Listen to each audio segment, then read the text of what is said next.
17h à Yaoundé, mesdames, messieurs, bonsoir. C'est un plaisir de vous conduire pour cette autre balade au travers de l'actualité internationale. Ce soir, nous allons marquer un temps d'arrêt justement sur l'événement qui va monopoliser les attentions sur le continent africain. On va évoquer la finale de la Coupe d'Afrique des Nations avec déjà en avant-plan, justement, quelques récriminations venues justement de la fédération sénégalaise qui met en avant un ensemble de désagréments logistiques qui peuvent amener à fausser, selon les dires de cette fédération, le résultat de demain. On va essayer ensemble de s'appesantir sur justement le feedback de cet événement planétaire qui a rassemblé près d'une centaine et même de milliards de téléspectateurs sur le continent africain. On va évaluer l'impact géopolitique puisque au-delà des aspects sportifs inhérents justement à la compétition, il y a justement aussi ces aspects inhérents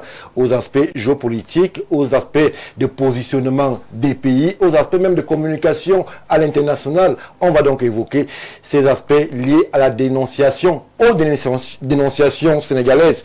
Lorsque l'on va évoquer actualité oblige la finale de la Coupe d'Afrique des Nations.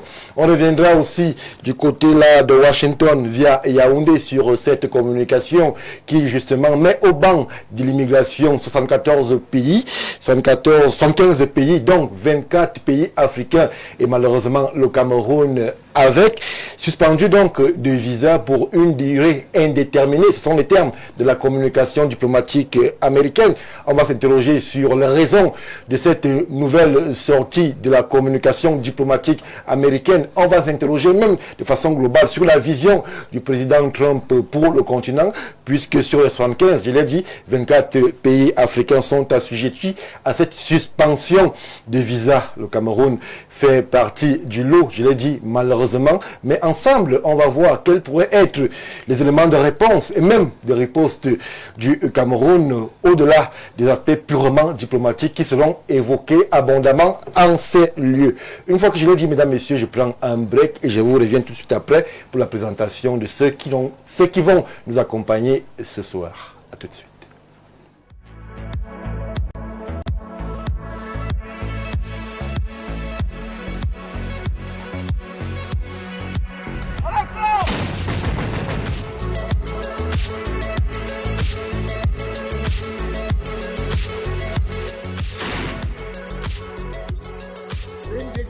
Sans affaire.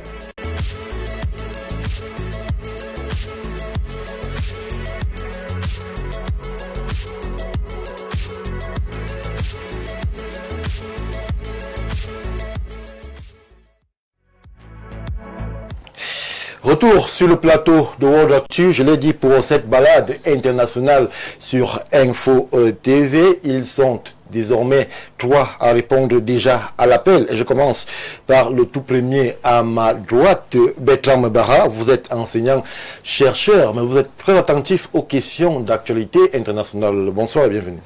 Bonsoir Stéphane Barga, bonsoir mes co-discutants, bonsoir à l'ensemble des téléspectateurs et des internautes de Info TV. Bonsoir également au top management d'Info TV. Merci à vous, cher Bertrand. Tout à ma gauche proche, nous avons un autre habituel de ce plateau, Patrick Assiga. Vous êtes vous aussi enseignant, vous êtes acteur de la société civile, vous êtes sur le plateau de World Actu. Bonsoir et bienvenue. Merci Stéphane. Bonsoir à mes frères co-discutants de cet après-midi. Bonsoir à nos millions de téléspectateurs. Bonsoir à toute l'équipe technique qui nous accompagne. Mes amitiés au top management d'Info TV qui nous venons de découvrir un plateau tout neuf. Nous pouvons lui dire merci. C'est des conditions avec lesquelles qui nous permettent bel et bien de travailler dans de bonnes conditions. Nous lui disons merci et c'est pour moi un honneur d'être invité une fois de plus sur votre plateau. C'est vrai que du côté du groupe La Météo et accessoirement de Info TV, l'année commence avec de nombreuses innovations qui vont de façon homéopathique, on va utiliser l'expression médicale, être comme ça, porter à la connaissance de nos milliards de téléspectateurs. C'est des conditions de travail excellentes pour pouvoir prester à l'international qui nous regarde. Je me tourne vers vous, Monsieur Emile Abondo, expert des questions de relations internationales. Vous êtes désormais habituel de ce plateau. Bonsoir et bienvenue. Stéphane, bonsoir. Je le dis toujours, faire de la télé avec vous, c'est un plaisir. Mais être l'invité d'Info TV, c'est un honneur. Mais il faudrait dire une chose, c'est que autrefois, le monde se lisait entre deux guerres, à savoir la première et la seconde. Mais à l'heure actuelle, il faut dire que le monde se lit parfois sous le prisme d'un événement. Ça peut être la CAN, ça peut être la Coupe du Monde, ça peut être un événement qui s'inscrit dans la relation entre deux pays, on parle de relations bilatérales.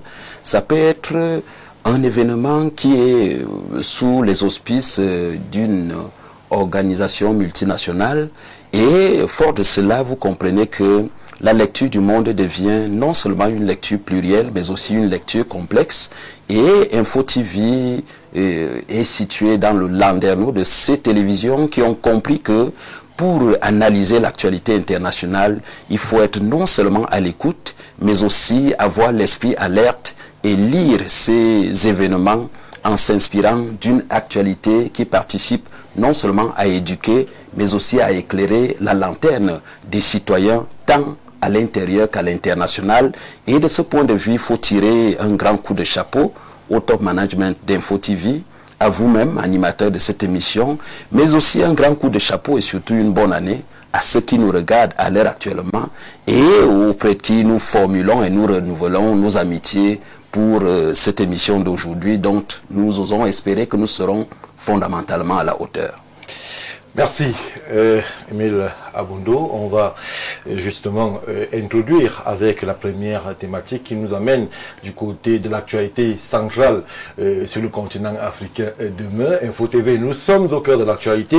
Alors, nous allons faire une lecture transversale avec, je l'ai dit, ces dénonciations sénégalaises. C'est vrai que l'équipe du Sénégal n'est pas épargnée par quelques difficultés logistiques qui peuvent être inhérentes au train-train de la compétition en elle-même, mais les Sénégalais, via justement la fédération, commencent à pointer du doigt un ensemble de manquements inhérents au fait qu'ils affrontent demain le pays organisateur. Alors, de façon globale, peut-on dire que cette CAN a été entachée d'une certaine hostilité des habitants du pays organisateur? Est-ce que vous avez ressenti cet anti-poids, cet anti-sport, cet anti-fair play de la part du pays organisateur qui pourrait amener justement à ce qu'on arrive à cette réaction justement de l'équipe sénégalaise?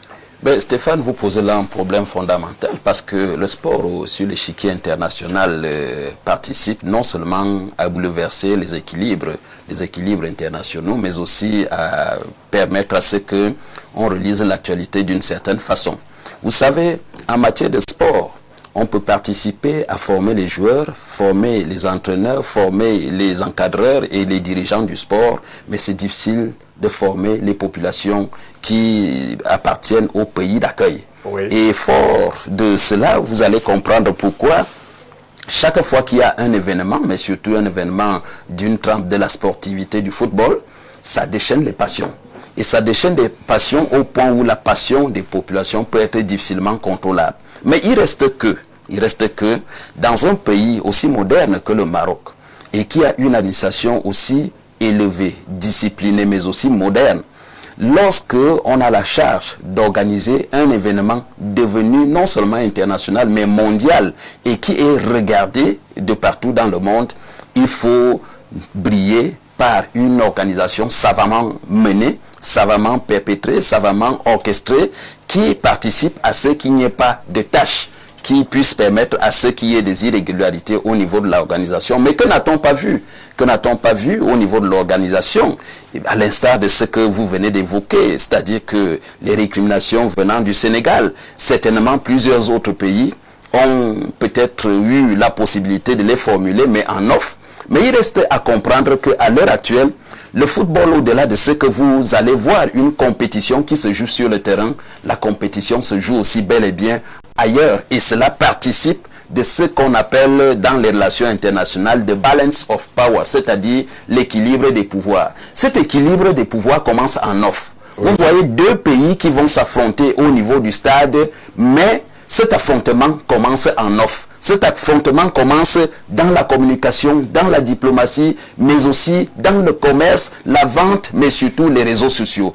Et vous pouvez être amené à comprendre que celui qui ne lit l'actualité du football qu'en s'inspirant de la seule prestation des joueurs au niveau du stade peut faire fausse route. Parce que la victoire peut commencer ailleurs et se terminer sur le stade, ou alors elle peut être entachée. Ou alors la défaite. Ou alors la défaite peut être préméditée parce qu'elle commence ailleurs et terminée par le stade. Je ne voudrais pas mettre en relief l'actualité au sujet du Cameroun, mais je voudrais dire que une décision considérée dans le Landerneau international comme étant avant-gardiste a été prise par l'administration sénégalaise qui consiste à présenter ce qu'on peut avoir comme irrégularité et qui pourrait, là on est au conditionnel, qui pourrait éventuellement participer soit à l'échec ou alors à la défaite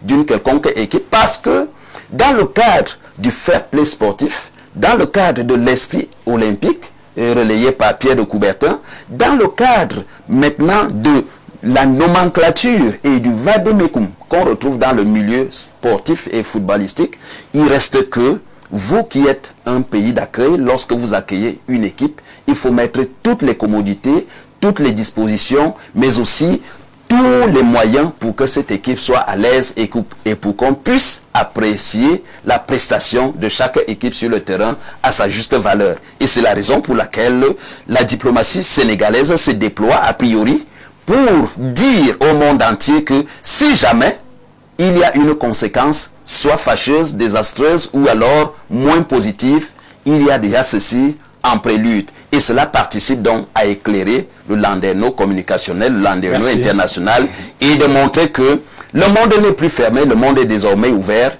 et le monde appartient aussi à l'orientation que pourrait donner le quatrième pouvoir que vous constituez à l'heure actuelle. Merci, Monsieur Emile Aboundo. On va justement dire un bonsoir particulier à Madame Adjatou Amadou qui nous regarde et qui nous fait savoir qu'elle est véritablement connectée 4 sur 4 sur Info TV et qui relève l'aspect diplomatie footballistique qui est mis en avant et lorsque l'on évoque justement cette problématique, cette thématique qui met en avant des récriminations sénégalaises, cher Bertrand Mabara. Comprenez-vous que le Sénégal, peut-être, soit cet homme prudent qui verrait le mal venir de loin? Monsieur Stéphane Barga, poser la question de cette manière renverrait à dire que le Sénégal, en réalité, commence déjà à pleurer. Oh que non. Les faits sont avérés. Pas plus tard qu'hier, lorsqu'ils rejoignaient leur hôtel, on a montré comment est-ce qu'il n'y avait aucune mesure de sécurité prise à leur endroit, n'est-ce pas? Et par conséquent, il y avait tout un bain de foule et bien d'autres. Un joueur pouvait se blesser, de ses effets et bien d'autres. Alors, voyez-vous, cela met en relief ici, en fait, un manque de fair play qui est aux antipodes des valeurs que prône le sport. Parce que quand on dit sport, on parle de fair play. Et quand on dit fair play, c'est aussi accepter perdre dans la dignité. Ça veut dire que le Maroc également est déjà en train de faire fausse route aux Sénégalais, vu que les Sénégalais se plaignent de ce que ils ont du mal à rejoindre non seulement les endroits dédiés à leurs entraînements, qui plus est également leurs conditions de logement qui sont vraiment à déplorer, le transport également qui n'est pas assuré de manière conventionnelle, ce qui met aussi en relief ici le fait que la CAF aussi ne joue pas pleinement son rôle. Puisque lorsqu'on parle d'organisation... Qu'est-ce que la CAF devrait faire? Non, la CAF doit veiller à ce que le Maroc remplisse son cahier de charges. Voyez-vous. Puisque lorsque vous vous engagez à organiser un événement de l'ampleur de la CAN, n'est-ce pas, vous présentez les questions pour vous de présenter tout ce que vous allez mettre à la disposition des différentes équipes de telle enseigne que la compétition puisse très bien se dérouler. Or, voyez-vous que le Maroc on ne va pas dire que le Maroc est un pays sous-développé. Non, le Maroc dispose bel et bien de toute infrastructure moderne pouvant accueillir même la Coupe du Monde. Mais maintenant, on a vu donc, M. Mbara, justement dans la logistique dédiée à cette Coupe d'Afrique des Nations, on a vu en termes d'infrastructures du très haut niveau. Le Maroc présente aujourd'hui des infrastructures qui n'ont rien à envier à de nombreux pays européens, occidentaux. Donc, ça veut dire qu'en termes de logistique, en termes d'infrastructures, en elle-même, le Maroc est largement au rendez-vous de l'histoire. Mais justement, c'est pour ça que je parle donc du manque de fair play de la part des organisateurs de la compétition. Moi, je ne vais pas accuser le peuple marocain qui s'est montré très chaleureux lorsqu'on voit les images. Le peuple en lui-même est très chaleureux. Mais maintenant, tout ce qui se passe là actuellement, c'est une volonté manifeste des organisateurs de la CAN. Parce que vous ne pouvez pas justifier, et cela a été aussi visible, vous allez me permettre de parler de ce qui s'est également passable au Cameroun, puisque le Cameroun, par le passé, par le biais d'une communicatrice, une collègue à vous, Madame Priscille Messéné, je crois que c'est comme ça qu'on l'appelle, elle se plaignait déjà de ce que l'équipe du Cameroun avait du mal, en fait, entre le logement et les lieux d'entraînement des équipes, réellement, il y avait de longues distances, ce qui influait négativement sur sur la préparation aux différents matchs, voyez-vous. Et c'est de ça également, c'est exactement ce que décrit également la Fédération sénégalaise de football. Elle se plaint de ce que non seulement il y a une distance relativement très longue entre le lieu où l'équipe est logée et la place d'entraînement, voyez-vous. Et en même temps, elle décrit aussi le fait que même pour la reconnaissance du stade, cela est un problème. Or, les équipes ont besoin de toutes ces informations pour mieux préparer la rencontre, ce qui n'est pas le cas pour le Sénégal. D'où toutes ces réclamations et récriminations que la Fédération sénégalaise de football a eu à exposer aux yeux du monde. Question de dire que c'est vrai, la CAN peut se dérouler jusqu'ici bien, mais il y a quelques manquements. Vivement que la FIFA, la Fédération marocaine de football et la CAF puissent prendre leurs responsabilités afin de rapidement résoudre ce problème-là. Merci Bertrand. Madame Adjijatou Amadou réagit à ce qui est dit sur ce plateau. Elle évoque d'abord les questions de diplomatie footballistique, on l'a dit. Elle précise que les dénonciations du Sénégal appellent la CAF à mettre une charte de bonne conduite signée par les pays dans une compétition. Sinon, ça peut détruire notre système international. Alors, lorsque l'on se tourne vers vous, Monsieur Assiga, on peut dire que lorsque le Sénégal met en avant ces aspects-là, on sort tout simplement du sport. On est justement dans d'autres logiques qui mettent le jeu des acteurs au devant de la scène. Le Maroc tient absolument pour des questions de diplomatie, pour les questions de souveraineté, même extra-sportive, à remporter cette Coupe d'Afrique des Nations. Ce n'est un secret pour personne. Tout le monde a vu justement un objectif clairement affiché. Mais l'essentiel n'est pas de gagner aussi. Il faut gagner avec la manière, avec l'éthique, avec le respect des valeurs inhérentes. Monsieur Abondoula dit, aux questions du sport, pensez-vous que demain final, mais on a eu un parcours, est-ce que justement l'establishment, les dirigeants marocains, les organisateurs, la Confédération africaine de football, est-ce que toutes ces entités ont été au rendez-vous justement de cette saine équité sportive qui devrait prévaloir en ce moment où l'Afrique entière a les yeux braqués vers le Maroc? Stéphane Baga, que non. Le rendez-vous de l'éthique n'a vraiment pas été à point lors de cette compétition.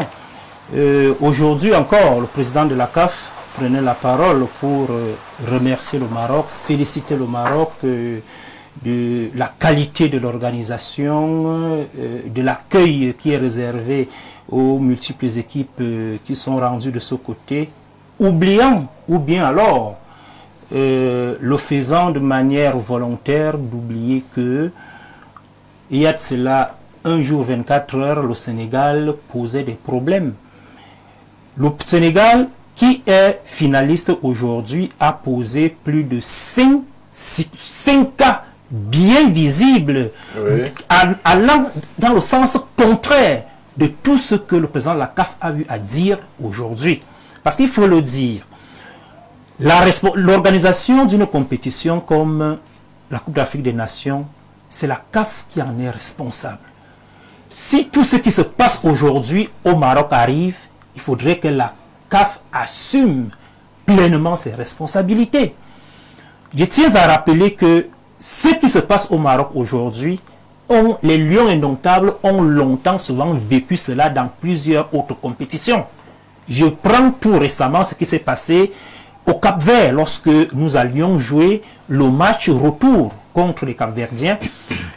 Il s'est trouvé effectivement que les Lions n'avaient pas eu accès au stade d'entraînement, là où ils étaient logés. Oui. Et vous voyez des situations comme ça, le pays hôte qui accueille l'équipe qui arrive, qui est censé mettre cette équipe dans de bonnes conditions de réussite, fait tout pour biaiser les règles d'éthique et les règles de fair play pour la compétition ou bien pour le match en question. Et cela se passe aux yeux et au su de tous.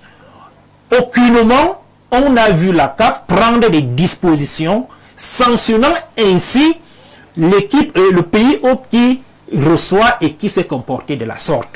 C'est très très dangereux pour une Afrique qui veut développer en football. Alors, à ce niveau, lorsque l'on interroge par exemple les attitudes du président de la Confédération africaine de football, Patrice Motsepe, est-ce qu'on a l'impression qu'il serait sous influence marocaine? Peut-on penser qu'il y aurait une connivence entre les deux entités pour que le succès du Maroc soit établi demain? Ou alors il s'agit d'impérities sénégalaises qui, sentant la défaite venir, trouvent des subterfuges pour justifier les manquements de leur équipe? Vous me posez là une question qui me permet de parler de la personnalité qu'est ce président, pour faire comprendre que depuis l'annonce de la tenue de la CAN après 4 ans, on s'est rendu très bien compte que le président de la CAF est un homme d'affaires qui, en réalité, les questions du développement du football africain l'importent peu. Tout ce qui l'intéresse, c'est des affaires. Et nous savons très bien aujourd'hui. Nous savons à l'Élysée, à la tête de la Confédération, il fallait s'attendre à ça. Bien entendu, sauf que dans ces affaires, c'est le football africain qui est en train d'être noyé davantage. Et c'est d'ailleurs la raison pour laquelle, avant-hier, vous dites, oui, lorsque Patrice Motsepe annonce que il n'y aura plus de CHAN, il n'y aura plus, la CHAN ne va plus exister. Après tous les 4 ans, on aura désormais la CAN après tous les 4 ans. Vous savez l'impact que... Avec une augmentation du budget pour le pays vainqueur. Pour le pays vainqueur, c'est pas ça le problème. Mais vous connaissez l'impact que cela aura sur les footballeurs. La durée de vie d'un footballeur est de combien pour qu'il attende 4 ans avant de venir compétir dans son continent?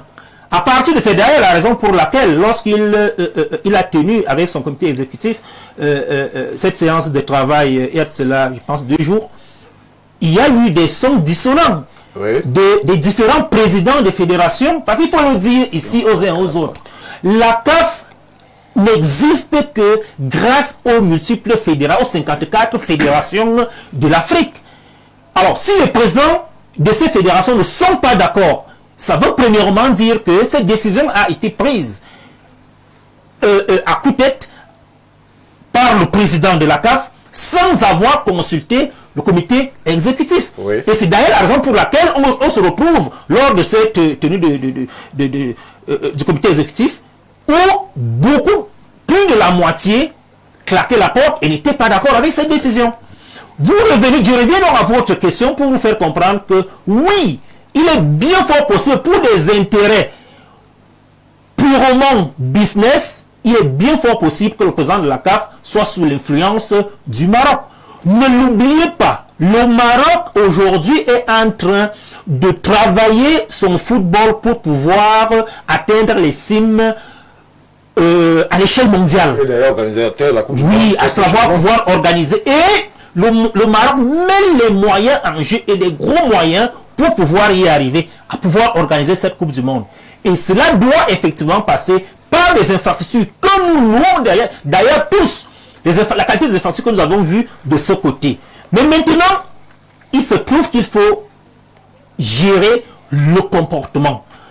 Tout ce que la Fédération sénégalaise de football a eu à décrier, c'est la même chose que beaucoup d'autres fédérations ont eu à décrier, mais malheureusement, les voix n'ont pas été levées, peut-être parce qu'ils ont eu à décrire cela après être été éliminés. Oui.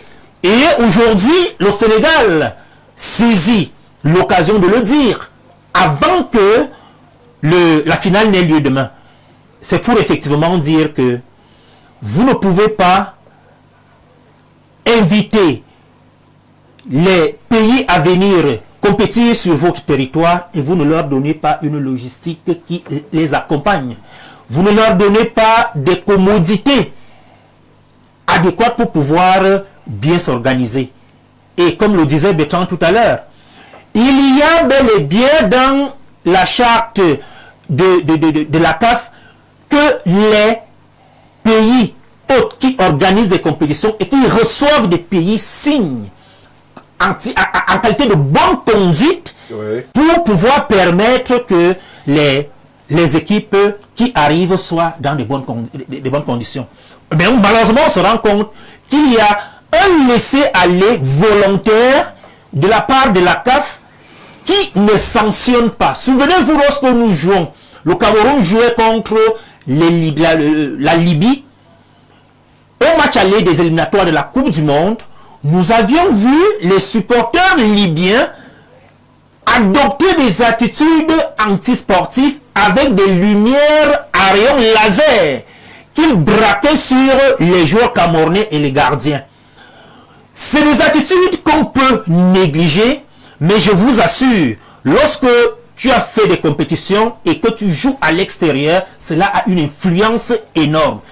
C'est d'ailleurs la raison pour laquelle la CAF, qui est donc au centre, qui est organisatrice de cette compétition, doit prendre ses responsabilités afin que des égarements de cette nature n'arrivent plus.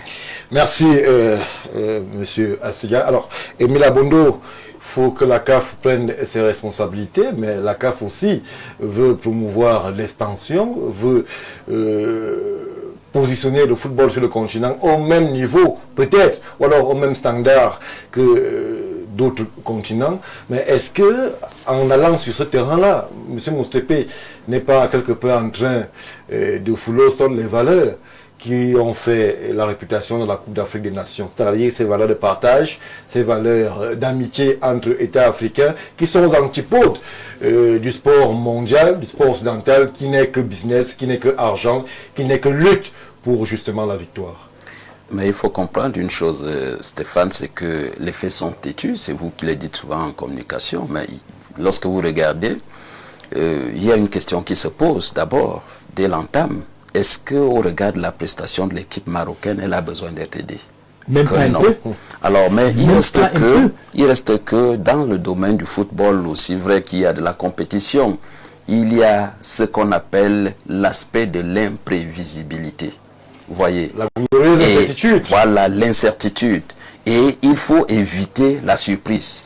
Et il faut donc faire feu de tout bois pour que l'objectif querellé ou alors l'objectif ciblé soit atteint. Mais regardons donc les faits. Le premier fait est historique. Depuis combien de temps le Maroc n'a plus jamais gagné la CAN? Premier fait. Oui. Le second fait, il me souvient que lorsqu'il y avait la période Covid, le Maroc avait boudé l'organisation de la CAN. Et à un moment donné, lorsque vous regardez la scène internationale, à un moment donné, sur l'échiquier de la diplomatie, le Maroc avait en même temps, aurait eu à bouder aussi même des rencontres de l'Union africaine. Vous voyez. Et tout cela participait à ce que l'Union africaine. Tout cela participait à peser, à participer, à peser, à montrer le degré de son importance et de sa crédibilité, non seulement au niveau de la CAF, mais aussi au niveau de l'Union africaine. Maintenant que cela a fait partie de ce qu'on appelle l'establishment, c'est-à-dire que c'est établi que le Maroc est une puissance au niveau de l'Afrique il faut que le Maroc démontre qu'il est vraiment une puissance au niveau de l'Afrique. Alors, cela participe a priori par l'organisation de la CAN. Mais l'organisation de la CAN va avec un ensemble de mallettes de nouveautés baladées par le président de la CAF. Vous avez parlé de cette innovation qui voudrait que la CAN se déroule désormais tous les 4 ans. Oui. Vous voyez, à l'issue du comité, au lieu qu'il y ait vote, c'était plutôt une mesure qui s'est présentée comme une mesure qu'on imposait. Mais on s'en va l'imposer où? Au Maroc. Et vous voyez, les faits sont certes têtus, les faits sont sacrés, mais rien n'est naïf. Il n'existe pas d'action gratuite.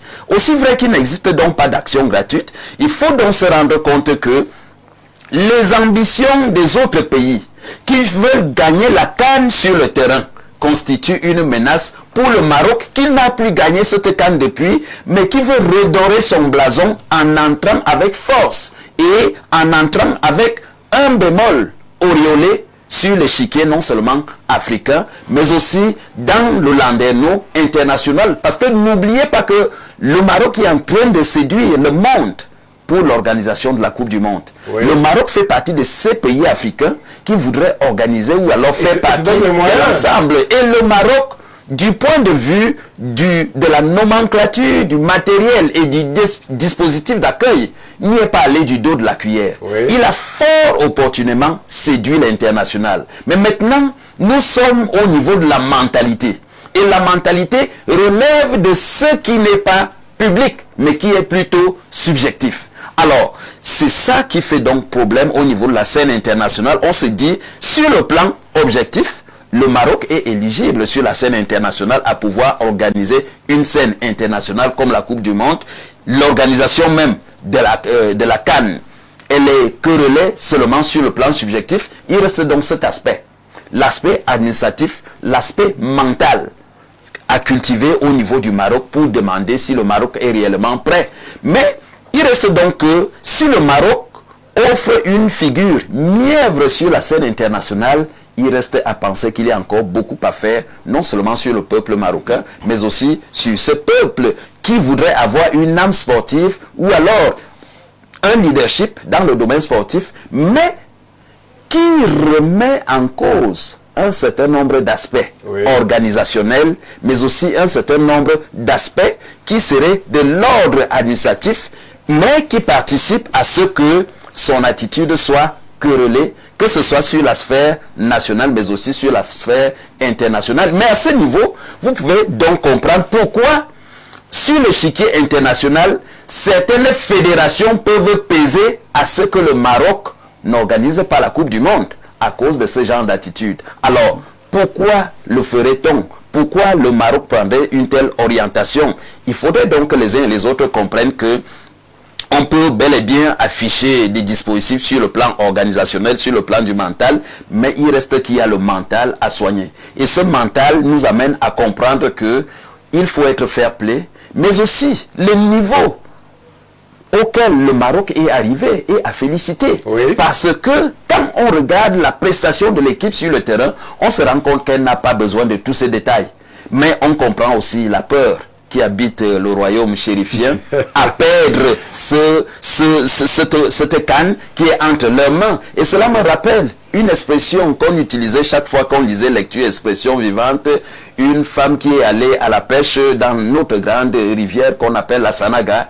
Elle a attrapé un gros poisson, mais lorsqu'elle est arrivée en bordure de la rivière, le poisson a bougé, a glissé entre ses mains et est tombé. Et une autre de s'exclamer, avoir un si gros poisson et le laisser partir. Donc vous comprenez que le peuple marocain ne voudrait pas que la canne qui est arrivée entre leurs mains puisse échapper à cette population comme ce gros poisson qui échappait à cette dame en bordure de rivière. Mais il faudrait activer tous les leviers objectifs, tous les leviers qui justifient la compétitivité de l'esprit du fair play, de l'esprit de sportivité, et se rendre compte que le Maroc n'a pas besoin de ces détails. Lorsqu'on regarde leurs prestations sur le terrain, mais aussi vrai qu'on est dans le royaume chérifien, vous n'allez pas me dire que le président de la CAF va aller influencer outre mesure lorsque le roi a mis son orientation, il a mis ses moyens et autres. Je crois que la CAF, vous avez parlé de la dimension affairiste, la dimension pécuniaire et la dimension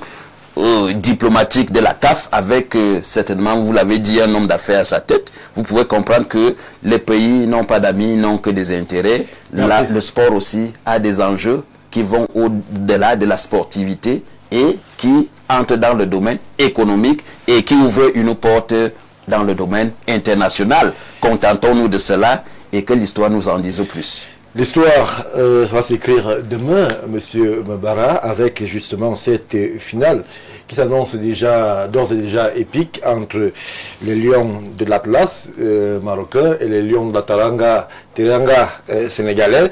Mais il faudrait que justement le duel soit éthique, qu'il n'y ait pas de soupçon prémonitoire à une certaine orientation de favoritisme vis-à-vis des Lions de l'Atlas. Est-ce que la compétition en elle-même a épousé ses valeurs? C'est pas la seule équipe qui se plaint, qui a eu à se plaindre justement d'un arbitrage parfois tendancieux, de certaines conditions logistiques où on a vu des spectateurs reprocher le fait qu'ils n'aient pas été admis à temps au stade, dans les stades pour supporter leurs équipes. Est-ce qu'il y a eu comme un ensemble d'éléments mis en avant pour porter justement l'ambition marocaine d'une autre Coupe d'Afrique des Nations? Monsieur Stéphane Barga, contrairement à ce que Monsieur Abondo a dit tout à l'heure, comme quoi le Maroc n'a pas besoin de se faire accompagner, moi je vais plutôt dire que le Maroc a eu besoin de se faire accompagner. Lorsqu'on va par exemple prendre la rencontre qu'il opposait au Mozambique, où le Mozambique va... On a un penalty en toute fin de match. En fin de match, qui aurait pu changer le cours du match. Redéfinir l'issue du match. Oui. Il y a déjà cela. Alors, je ne vais pas revenir sur notre compétition. C'est vrai que nous-mêmes également, on a eu à accuser beaucoup de manquements. Mais tout compte fait, lorsqu'on va également observer le comportement des stadiers. Ici, il y a une image qui a attiré mon attention. Le gardien nigérian qui s'est fait voler sa serviette plus d'une fois. Je dis plus d'une fois. Alors, lorsque des images pareilles circulant, c'est-à-dire que aujourd'hui, j'ai pu voir ces images, on va dire peut-être j'ai pas les qualités nécessaires pour pouvoir authentifier ces images, mais du fait qu'on ait des images pareilles, la CAF devait s'en saisir et tirer, ou bien en fait établir responsabilité et tirer des conclusions qui vont avec. Alors il y a déjà ce fait là que je me permets de décrire. Le Sénégal a également évoqué cela. L'acquisition des billets des supporters sénégalais cause un énorme problème. C'est-à-dire que nous sommes encore à la veille de la rencontre, parce que il se serait plaint demain, on aurait dit que à quel moment venez-vous vous plaindre. Or ils le font déjà a priori à temps. Prélude. Oui. Alors, vous voyez donc que le Maroc, en plus de bénéficier déjà de l'accompagnement, n'est-ce pas, de la CAF, n'est-ce pas, met sur pied des stratagèmes qui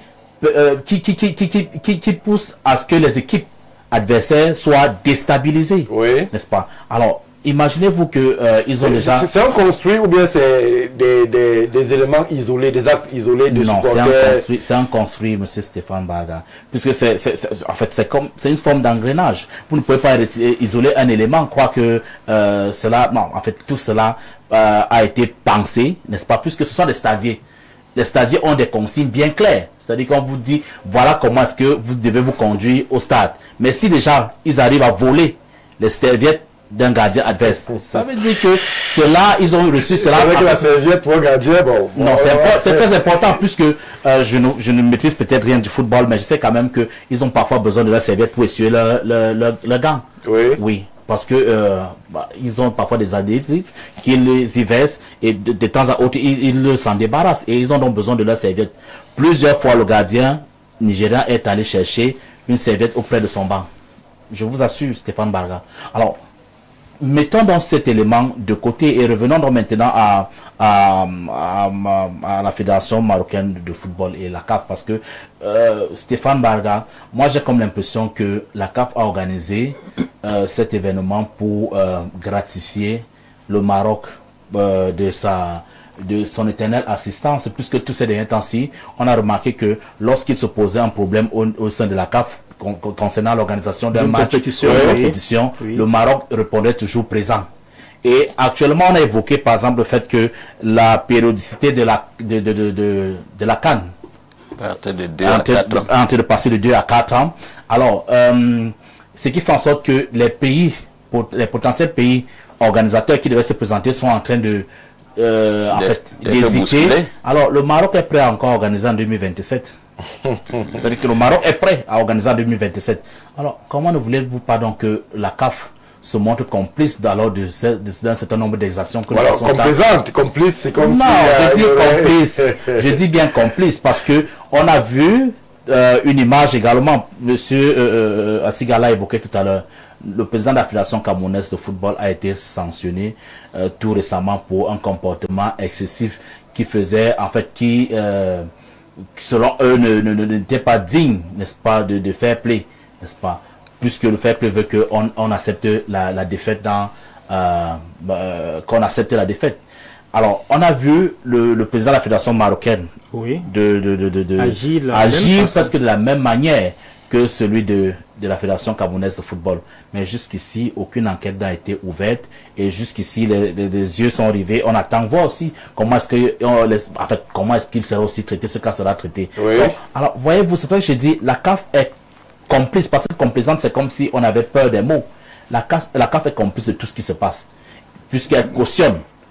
Alors, nous sommes à un jour, ou bien quelques heures de la finale. La fédération sénégalaise s'est plainte et a pointé du doigt la CAF. Mais jusqu'ici, la CAF n'a pas réagi. Et je suis prêt à parier que le président de la fédération sénégalaise de football sera plutôt sanctionné, comme l'a été le président de la Fédération camerounaise de football. Alors, Stéphane, une seconde, je voudrais dire que il ne faudrait pas qu'on lise l'affaire de façon subjective. Et regardons un peu l'histoire, on va se rendre compte que l'organisation de la CAN telle qu'elle est faite aujourd'hui, ce n'est pas pour admirer, ce n'est pas pour adouber ou alors pour dire que c'est bon, mais aussi vrai que la perfection n'est pas de ce monde. Il faut qu'on regarde l'affaire sous le prisme du miroir et peut-être du rétroviseur en se disant que vous vous rappelez quand le Mali avait organisé la CAN. Vous vous rappelez d'un incident qu'il y a eu avec le Cameroun où Thomas Nkono a été bousculé et autres. C'est pour dire quoi? C'est pour dire qu'en fait, il habite dans l'esprit de chaque pays une mentalité qui voudrait que chaque fois que vous organisez, que vous puissiez, justement, le Cameroun, la perfection, tout cela participe à dire que la perfection n'est pas de ce monde, parce que tous les leviers ont été mis pour que le Cameroun arrive en finale et qu'il gagne sa CAN. Mais quelque chose n'a pas marché. Aussi vrai, nous lisons l'affaire. Je vous assure que, aussi vrai que nous lisons la réalité de la CAN entre l'administration et le terrain, il faut aussi lire la réalité de la CAN entre le physique et la métaphysique. Vous parlez du cas du Cameroun, de l'organisation du Cameroun. Qu'est-ce qui n'a pas marché? Sur le plan physique, tout était clair. Le Cameroun avait sa CAN entre les mains. Mais qu'est-ce qui n'a pas marché? Quand vous scrutez, vous qui êtes journaliste, vous pouvez mener des enquêtes, vous allez vous rendre compte qu'il y a une fédération de mentalité qui n'a pas marché pour que le Cameroun ne puisse pas arriver à terme pour gagner sa CAN. De la même façon, lorsqu'on parle à l'heure actuelle de l'élimination du Cameroun, vous voyez, le débat au Cameroun est partagé entre deux camps. Ceux qui auraient bien voulu que le Cameroun aille loin et ceux qui avaient bel et bien souhaité que le Cameroun puisse s'arrêter. Donc, en fait, vous avez là une synergie de volonté et d'énergie et de mentalité qui sont davantage contradictoires et qui sont en train de scléroser le fonctionnement, d'abîmer le fonctionnement ou alors de ternir le fonctionnement objectif tel que ça devrait se faire. Si tel a été le cas pour d'autres pays, il faudrait bien que cela soit le cas pour le Maroc. Ce n'est pas pour adouber ou alors pour apprécier, mais pour se dire que il faut qu'on essaie d'exorciser cela dans tous les pays africains, de telle sorte que chaque fois qu'un pays africain organise une CAN, il n'est pas forcément dit que dès que vous organisez, vous devez gagner. Et il faudrait objectivement qu'on s'inspire des exemples des autres pays. Le Nigeria a organisé, il a perdu, certainement devant le Cameroun. Oui. Vous voyez, Okocha disait qu'ici, là même à Sourelele, mais le Nigeria a perdu. Même le Mali a perdu. La Côte d'Ivoire organisée, elle a perdu. Mais il faudrait donc que ces cas de figure puissent inspirer le landerneau marocain et puissent amener les Marocains à comprendre que ce qui est bon, c'est l'organisation. Et c'est à partir de là qu'on vous note. La prestation aussi, on vous note de ce que, lorsque vous avez fait bonne figure sur le stade, que cela participe à ce que on puisse comprendre que le football marocain a progressé. C'est d'autant plus que les Marocains n'ont plus besoin de prouver que leur football a progressé. Ils sont demi-finalistes d'une Coupe du Monde. Cela voudrait dire que sur l'échiquier africain, nous savons que le Maroc, depuis belle lurette, développe un bon football. Mais leur ambition absolue de gagner absolument cette CAN qu'ils sont en train d'organiser à tout prix et à tous les prix, c'est à cette thèse que nous n'adhérons pas. Et nous n'allons pas adhérer à cette thèse, d'autant plus qu'ils le font de façon visible, en contribuant à bloquer non seulement les ambitions des autres pays, mais aussi les prestations des autres. Et cela rejoint le principe internationaliste de la binarité ambition-menace. Regardez le potentiel qu'a le Sénégal. Ce potentiel constitue fondamentalement une menace. Allez voir sur le terrain pour le Maroc. Et vous comprenez pourquoi, si les ambitions du Sénégal constituent une menace pour le Maroc veut enrayer, veut endiguer, veut bloquer, veut canaliser ce potentiel au point d'avoir à tout prix la raison sur le stade le jeudi. Et nous disons que ce construit est maladroit. Et ce construit ne redore pas le blason du football africain. Et il faudrait vraiment que les uns et les autres soient objectifs, qu'ils soient organisateurs ou alors participants. Anna Mobetran. Oui, je voudrais dire que, en fait, ce construit est davantage maladroit parce que c'est la seule nation qui a plusieurs fois contesté les arbitres qui ont été désignés pour officier leur match. Et chaque fois qu'ils ont contesté, on a eu à remplacer aussitôt les arbitres contestés ou bien querellés par eux. Oui, tel qu'au cas du Cameroun, donc, ça a été le cas. Ce qui prouve à suffisance que voilà le Sénégal qui se plaint. Et nous sommes à quelques heures de la compétition. Que fait la CAF? Or, je suis prêt à parier que ça aurait été le Maroc ou qu'on aurait pris déjà des dispositions pour que leurs revendications soient les plus vite résolues. Alors, on va prendre l'avis de M. Assia. Alors, M. Assia, la question que l'on pourrait se poser, c'est si le Maroc a cette ambition qui n'est pas caché, masqué, mais pourquoi on a l'impression que les arbitres, le corps arbitral est particulièrement sous pression durant la CAN, avec toutes ces objections sur les choix, avec ces arbitres que l'on sent sous pression. On a parfois vu les arbitres refuser même de recourir à la VAR, oui, aller en contradiction avec les orientations, les choix des juges de touche, refuser même de parler au capitaine. Est-ce que les arbitres aussi sont commis à la tâche pour porter l'ambition marocaine d'une autre CAN? Les arbitres sont pris sous les taux de la CAF et de la Fédération marocaine de football. Loin d'être des complices. Loin d'être des complices, il faut le dire. Parce qu'en réalité, lorsque vous avez votre patron qui, dont vous voyez déjà son orientation, à un moment donné, c'est même risqué d'être choisi de jouer un tel match. Et c'est ce qui arrive. Souvenez-vous du match à Blida, du match Cameroun-Algérie. Les Algériens ont fait quoi? Ils ont querellé l'arbitrage. Et cela ne s'est même pas arrêté en Algérie. Cela a poursuivi notre compatriote dans son club à Lyon.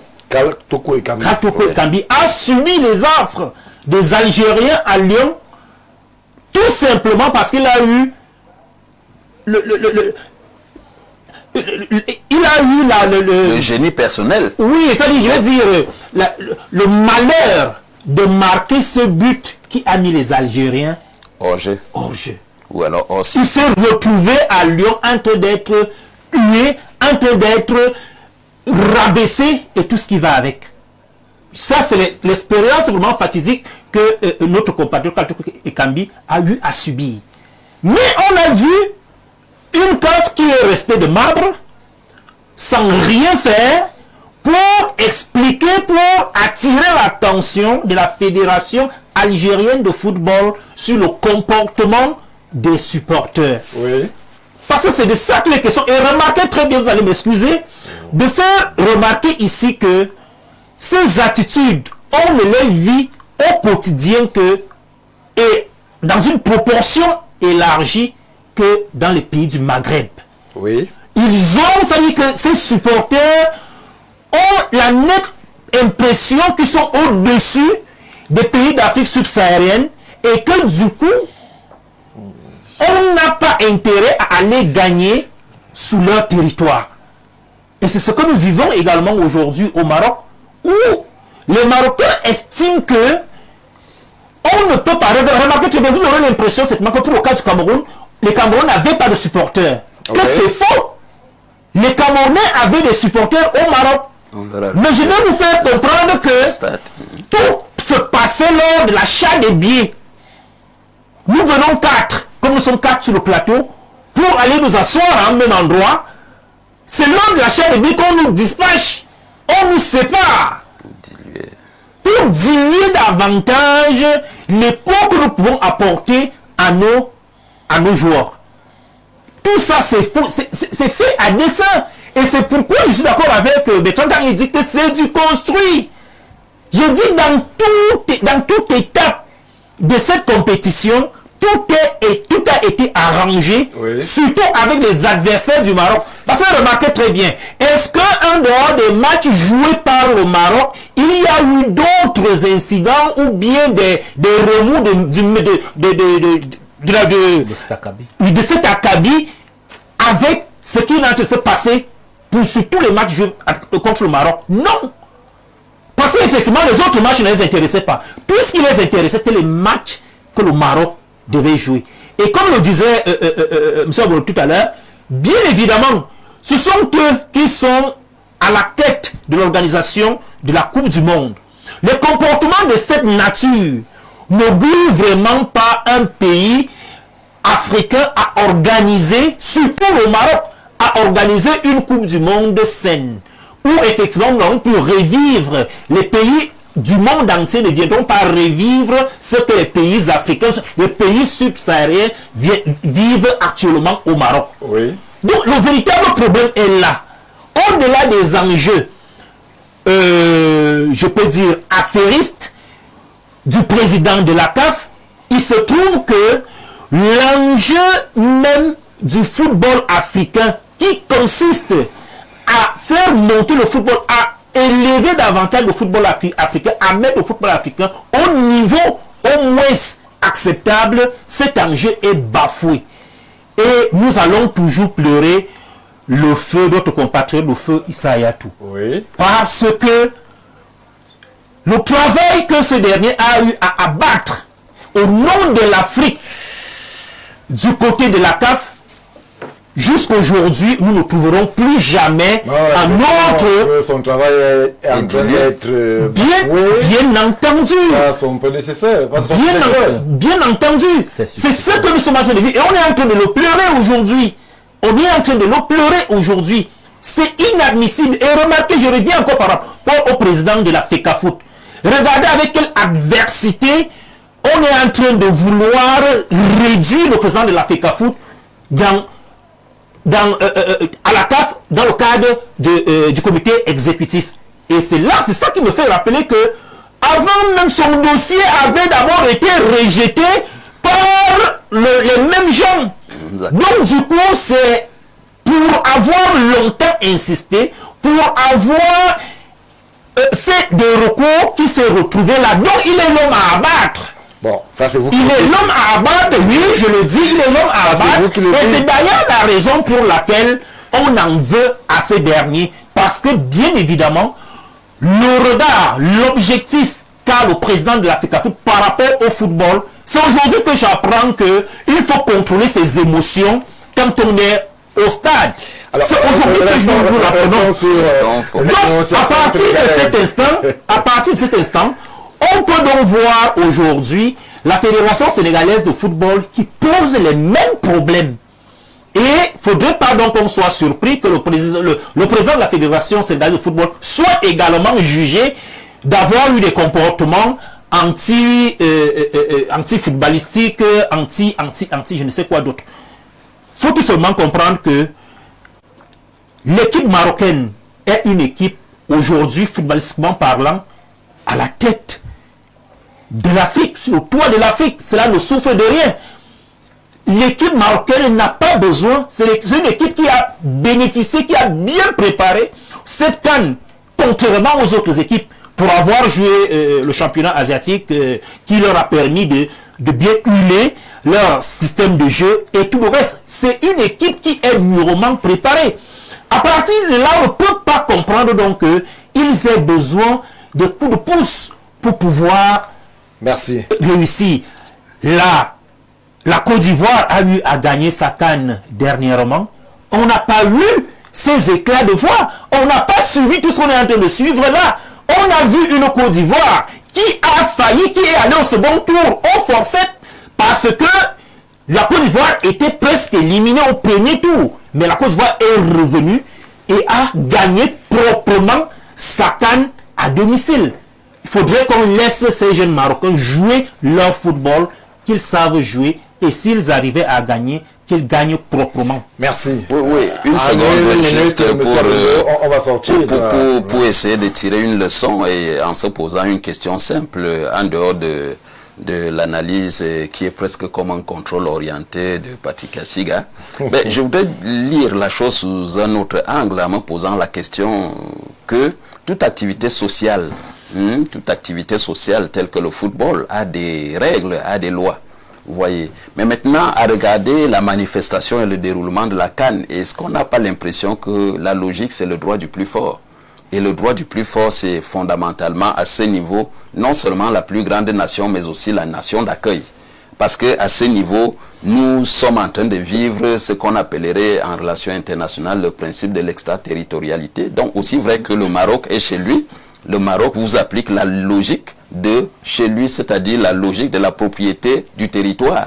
Mais alors, à ce niveau, on est donc en train de nous poser la question, est-ce que les lois qui encadrent le football sont fondamentalement prises en compte ou alors il existe un déséquilibre dans l'application de ces lois? Vous allez vous rendre compte que si la CAN avait été organisée dans un pays qui n'est pas estimé grand ou alors qui ne pèse pas sur l'échiquier économique dans le continent, vous alliez facilement voir la CAF sortir surtout avec une main forte en frappant du poing sur la table.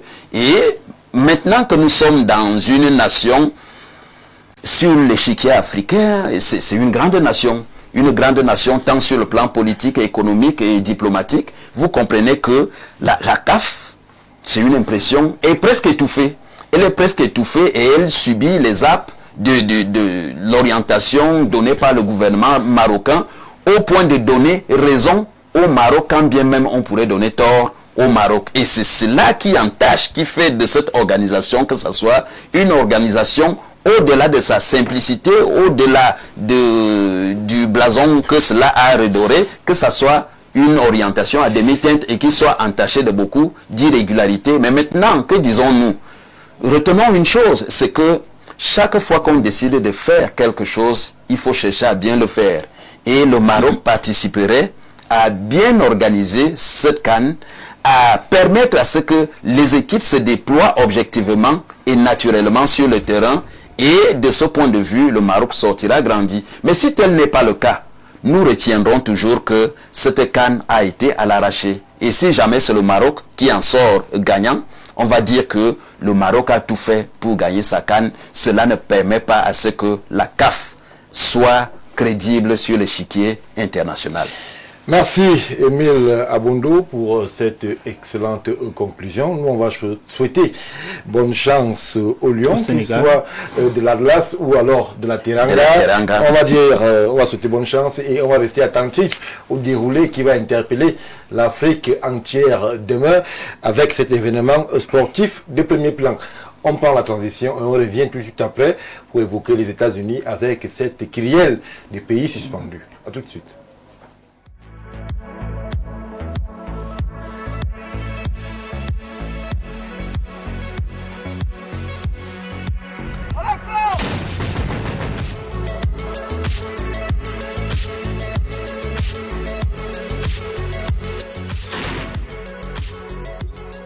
Une victoire sans appel.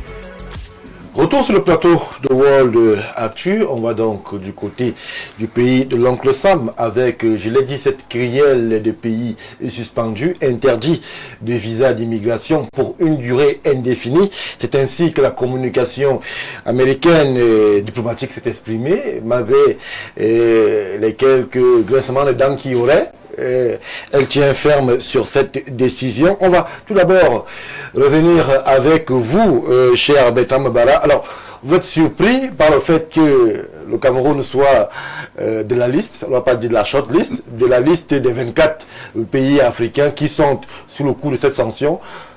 Qu'a fait le Cameroun pour être dans ce panier?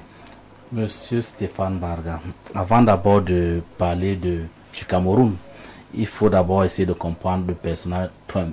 Oui. Pourquoi est-ce qu'il a pris des mesures pareilles? Alors, vous vous souvenez sans doute de son slogan de campagne qui était quoi? Make America Great Again.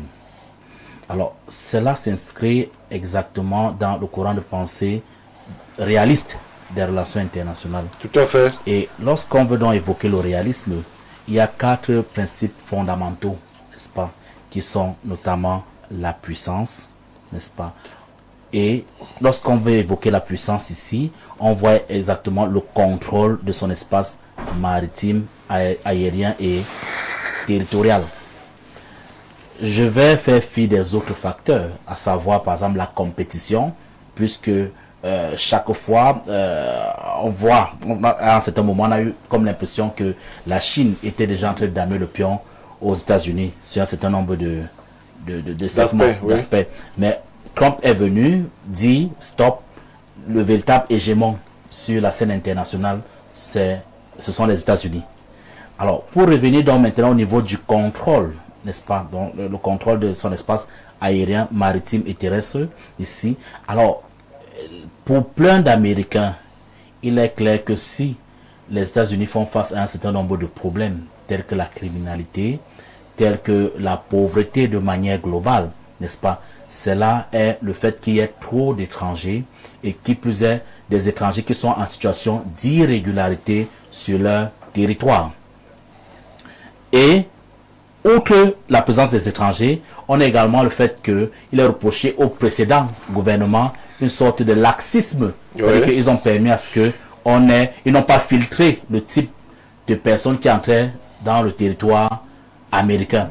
Alors, Trump est donc venu, n'est-ce pas, non seulement pour permettre, en fait, pour contenter cette frange de la population américaine, notamment républicaine, n'est-ce pas, qui estime que l'étranger est venu voler sa richesse, voyez-vous. Donc, le Cameroun faisant aussi face maintenant à une sorte d'insécurité, je vais faire allusion ici aux crises du nord-ouest et sud-ouest, n'est-ce pas? Alors, cela a créé une sorte de vague migratoire vers les États-Unis. Parce qu'il faut aussi l'admettre, on a plein de nos compatriotes anglophones, n'est-ce pas, qui ont pris le chemin des États-Unis juste au lendemain, ou bien juste au lendemain de la crise anglophone. Oui. Et ils ne cessent toujours d'y aller, passant par des pays tels que le Mexique et bien d'autres. Donc, moi, ça ne me surprend en réalité pas que nous puissions, que Donald Trump puisse effectivement, puisse également sanctionner le Cameroun, en ce qui concerne le terme anglais m'échappe, c'est ban travel. Oui, ban travel. Alors, Monsieur Assiga, je me tourne vers vous. Il faut préciser pour ceux qui nous regardent, qui s'inquiéteraient, que les visas tourisme sont toujours d'actualité, et même les visas affaires. Ça veut dire que le président Trump n'est-il pas là en train de suivre un de ses homologues, président Nicolas Sarkozy, avec le fameux concept d'immigration choisie. Tout à fait, tout à fait.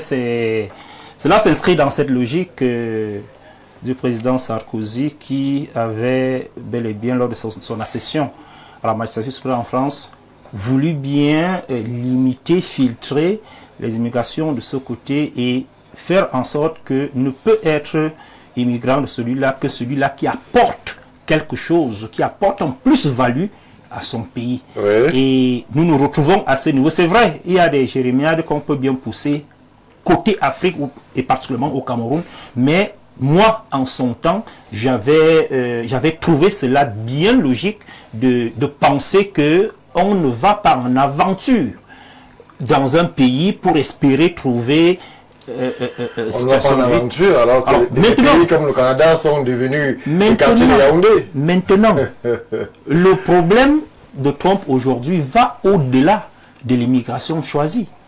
En réalité, Trump s'en fout même que les États-Unis soient remplis par des nègres. Son seul souci, c'est d'envoyer un message fort aux Africains que le gendarme du monde, qu'est les États-Unis, est là.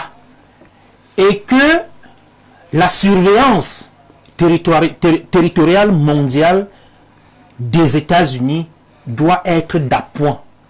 Cela signifie quoi? Souvenez-vous et regardez le cheminement des événements. Tout récemment, c'est lui qui essaye d'apaiser les tensions du côté de la guerre russo-ukrainienne.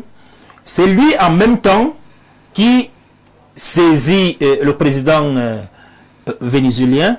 C'est lui en même temps qui est sur tous les fronts, quand on sait très bien que le monde entier était dans un système décroissant de la dédollarisation et que cela ne faisait plus les affaires des États-Unis en ce qui concerne le contrôle du pétrole mondial. À partir de cet instant, il fallait, Trump en tant qu'homme d'affaires, il fallait quelqu'un qui a l'empoigne de venir rétablir l'ordre régnant du monde. Et c'est ce qu'il est en train de faire. Il est sur tous les fronts. Donc moi je vois cette suspension en réalité comme un message fort qu'il envoie aux Africains de faire attention. Ils ont vu ce qu'il a fait au président vénézuélien, qu'il est fort possible que l'Afrique, si l'Afrique ne se tient pas, parce que souvenez-vous, l'Afrique s'est retrouvée dans un pluralisme de partenariat où le respect du partenaire colonial n'est plus respecté. Oui. On se retrouve aujourd'hui avec des partenariats foisonnés, Chine, Russie et que sais-je encore. Il se trouve que cela, surtout en Occident, se retrouve en train d'être délaissé. Et c'est d'ailleurs la raison pour laquelle vous voyez le soutien que son homologue français est en train de lui apporter. Parce qu'il est celui-là en réalité qui peut venir au secours de cette France qui est en train de tout perdre en Afrique. Donc c'est le message qu'il est en train d'envoyer au-delà du fait des raisons qui sont en train d'être évoquées, comme quoi les immigrants, quand ils arrivent, ils entrent plutôt dans les faveurs des faveurs monétaires des États-Unis et tout le reste. C'est des raisons subsidiaires qui, en réalité, ma foi, ne cadrent pas avec. On prend les États-Unis comme étant le gendarme du monde et on voit effectivement que Trump est en train de vouloir rétablir les États-Unis comme ce pays-là qui contrôle tous les 4 coins du monde. Merci, M. Assia. Alors, Émile Abondo, le président Trump, a décidé comme ça de suspendre 75 pays, 24 africains. Le Cameroun fait partie de la liste. Mais est-ce que cela remettrait-il en question la qualité des rapports entre Yaoundé et Washington? On a d'ailleurs vu Christophe Lamora faire des adieux assez ambigus dans notre pays il y a quelques jours. Il était du côté du palais de l'Unité et il est ensuite allé faire une pige chez Maître Alice Nkom, un personnage bien connu des prétoires camerounais. Cette ambiguïté-là, lorsque l'on connaît les positions de cette dame, est-ce qu'elle n'est pas de nature aussi à jeter quelques confusions dans un rapport qu'on voudrait sain entre Yaoundé et Washington sur toutes les questions, notamment celles inhérentes à la crise UNOSO et même sur les allées et venues d'immigration des Camerounais et des Américains en terre camerounaise? Ben, Stéphane, il faudrait dire une chose pour comprendre la pratique du président Trump, c'est que Je vous l'avais dit ici une fois sur l'un de nos plateaux que le président Trump est un président iconoclaste. C'est-à-dire quoi? C'est-à-dire que c'est un président qui vient briser les idoles. C'est-à-dire qui vient rompre avec les anciennes pratiques administratives et les anciennes traditions appliquées par les anciens présidents. Alors, en venant ici, j'ai essayé de communiquer avec quelqu'un qui est à la Louisiane pour lui demander l'impression qu'ils ont des mesures prises par Trump. J'ai appelé... Faut dire que la Louisiane, c'est un État américain. Tout à fait, la Louisiane, c'est un État américain. Je me suis baladé parce que j'ai des amis, vous savez, je suis un peu pourvu de lyrique. J'ai des camarades un peu partout, des camarades américains. L'autre est à Massachusetts. Alors, qu'est-ce qu'ils me disent globalement? Celui qui est à Washington, D.C., ils me disent globalement que le peuple américain est content des mesures prises par Donald Trump, et en majorité. Alors, comment comprendre cela? Cela devrait aussi faire la fierté des pays africains et des pays qui sont cités. Vous savez pourquoi? Pour des raisons simples, vous l'avez dit en prélude. Vous avez le visa touristique qui existe encore, le visa diplomatique qui existe, les autres formes de visas, les visas de travail, d'affaires. Oui. Mais il reste que ceux qui veulent aller se balader. Voilà, ceux qui veulent aller s'installer. Ceux qui veulent aller se balader et ceux qui étaient les purs produits de la loterie américaine. La green card, par exemple. Voilà, parce que on a suspendu cela. C'était des gens qui allaient sans motif avéré et qui devenaient citoyens américains et dont on découvrait des mentalités rétrogrades. Alors, Trump ne voudrait pas être responsable de la déstabilisation des États-Unis en ouvrant les portes à ces gens qui viennent sans motif ni mobile. De ce point de vue, tous les pays qui sont en liste devraient lui dire merci. Mais je voudrais vous dire, dévoiler un paradigme en lisant la chose sous cet angle. C'est que lorsque vous regardez la scène internationale, vous allez vous rendre compte qu'avec la théorie razelienne, Razel a démontré que celui qui gère les terres a le pouvoir. Avec Heinrich Chopard et François Thual, vous allez vous rendre compte, et surtout en association avec Bertrand Badier, vous allez vous rendre compte que celui qui a les airs, celui qui a les mers, celui qui a même les océans, a aussi un pouvoir. Or, l'Amérique, c'est tout ça. C'est d'abord les terres, c'est vaste. C'est les mers, les océans, c'est aussi les airs. Donc, alors, comment gérer cela? Au demeurant, on nous faisait comprendre que le monde était bipolaire. C'est-à-dire quoi? C'est-à-dire que l'Amérique qui ne voulait pas se déclarer comme pays colonisateur, parce qu'en réalité, c'est les leviers, tout ce que je vous ai cité là, la maritimité, la territorialité, les airs, c'est des théories appliquées par l'argument colonial. Or, avec le prisme de l'impérialisme et du capitalisme, on se rend compte que chacun avait sa portion congrue. Alors, que n'a-t-on pas vu? La Russie avait le bloc de l'Europe de l'Est, qui était sa chasse gardée. Une fois que l'Europe centrale et les États-Unis, à travers l'OTAN, ont mis les pieds dessus, l'Amérique, les États-Unis savaient qu'eux aussi, ils ont l'Amérique du Sud. Une fois que la Chine a mis les mains dessus, la Chine aussi savait qu'elle avait son Asie.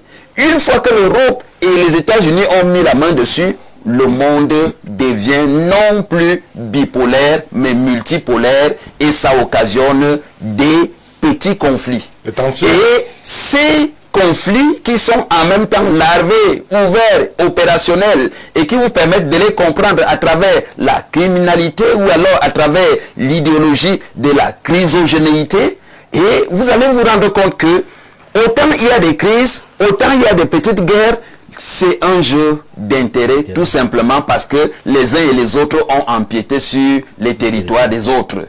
Et de ce point de vue, vous comprenez que l'Amérique à l'heure actuelle, au lieu de cacher son ambition coloniale, fonctionne avec ouverture, avec les mains suffisamment ouvertes en disant que autrefois je n'étais pas colonisateur, maintenant je le suis.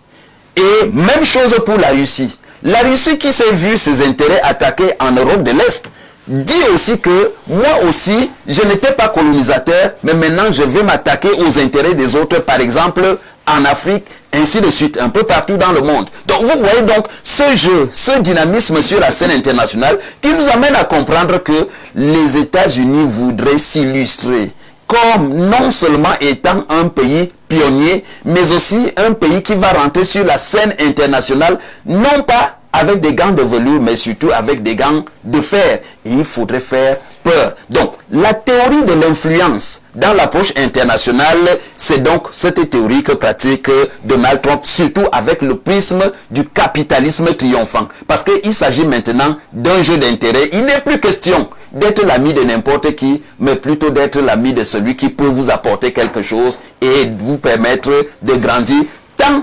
positivement qu'objectivement. En un mot, oui, je voudrais rappeler à M. Abono que ce n'est pas les Africains qui ont créé la loterie américaine. La loterie américaine est créée, je crois, en 1987 avec l'ancien président Ronald Reagan. Qui était aussi un républicain, voilà. Mais une politique qui a été adoubée par les démocrates. C'est vrai que cela était dédié aux Mexicains afin de leur donner la résidence américaine, mais cela a été développé, expandu un peu de partout. Nous ne pouvons pas peut-être aussi rejeter l'anathème sur les Africains par rapport à la loterie américaine. C'était l'idée des Américains eux-mêmes à permettre, à donner une résidence aux Africains et aux autres citoyens du monde. S'il arrive aujourd'hui et que les Américains, d'après votre récit tout à l'heure, que les Américains sont contents aujourd'hui. Parce qu'il faudrait... Oui, il faudrait peut-être le dire aussi. Oui. Je ne sais pas si les démocrates en situation de responsabilité, auraient accepté cela. Aussi. Voilà. Et vous avez vu, pour ne pas vous couper juste en une seconde pour aller dans votre sens, et vous avez vu même sur les projets dans le domaine sanitaire, c'est-à-dire que l'appui que les États-Unis donnent USAID.